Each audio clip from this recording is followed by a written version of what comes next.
Don't! The description on Amazon said my phone would fit. I didn't think about the extra width of my case. So I took it apart and found a very simple mechanism. 2 screws, 2 springs, and the clamping foot. I first thought about casting and machining a new thicker clamping foot.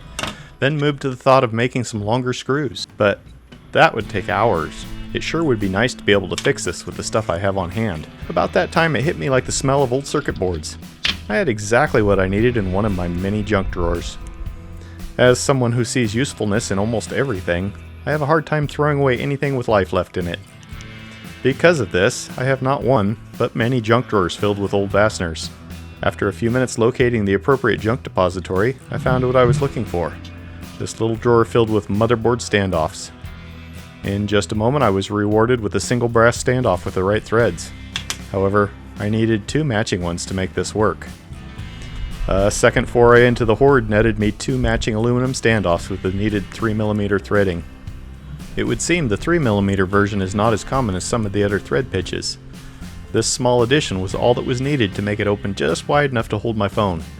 And since they're all metal, it should still be just as durable as it was from the factory.